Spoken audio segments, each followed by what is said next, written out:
నమస్తే అన్న, మీ పేరేంటన్న? మీ పేరు? చొల్లేడు శంకర్. చొల్లేడు శంకర్. ఓకే, ఏ ఊరు? చొల్లేడు శంకర్. శంకర్. ఏ ఊరు అండి మీది? అది చొల్లేడు అండి. చొల్లేడు అండి. మీరు ఎన్ని సంవత్సరాల నుంచి వ్యవసాయం చేస్తున్నారండి? ఇప్పుడు ఒక 15 సంవత్సరాలు. 15 సంవత్సరాల నుంచి వ్యవసాయం చేస్తున్నారు. సో మీకు యుఎస్ మీకు ఐడియా ఉందా? మీకు యుఎస్ అనేది ఇదివరకు అయితే లేదు, ఇప్పుడు ఈ సంవత్సరం అయితే పెట్టినాము ఇక్కడ. అవునండి, మంచిగా అనిపిస్తుంది కాపు కూడా. ఇది యుఎస్ వాళ్ళది 707 ఏంటంటే 707. ఇది ఒక కొత్త రకం హైబ్రిడ్ అండి. ఇప్పుడు మీకు ఈ చెట్టు గినక ఇది చూస్తుంటే ఎలా అనిపిస్తుంది? మొత్తం ఇదంతా ప్లాంట్ ఈ చెట్టు అయితే కాయ అయితే ఈ ఇతనం అయితే మంచిగా అనిపిస్తుంది. మంచిగా అనిపిస్తుంది.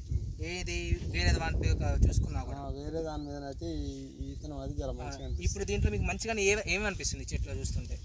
ఊడైనా కాయ అయినా జర ఈ పిండి అయినా కానీ జర మంచిగా వస్తుంది. సుమారు ఎన్ని కాయలు పడవచ్చండి దీనికి? 40 కాయలు దాకా ఉన్నాయి సార్. 40 నుంచి 45 దాకా కాయలు దాకా ఉన్నాయి అంటున్నారు. Okay okay. ఇప్పుడు ఈ వాతావరణం దాన్ని కూడా అన్నిటికీ తట్టుకొని బాగానే కాసింది. ఈ కాయ సైజ్ అనేది కూడా ఎలా ఉందని వేరే దాంట్లో మీరు ఇన్ని సంవత్సరాలు చేస్తున్నారు కదా వ్యవసాయం, ఇది ఎలా ఉంది కాయ సైజ్ అనేది కూడా? సైజు కూడా ఇక అంత దొడ్డు కాకుండా అంత లావు కాకుండా ఒక మధ్య రకం మంచి మీడియం సైజ్ మంచిగా ఉంది చూడటానికి కూడా. ఈసారి వచ్చే సంవత్సరం మీరు వేసుకుంటారా 707? వేస్తా సార్. వేస్తారా అండి? ఓకే.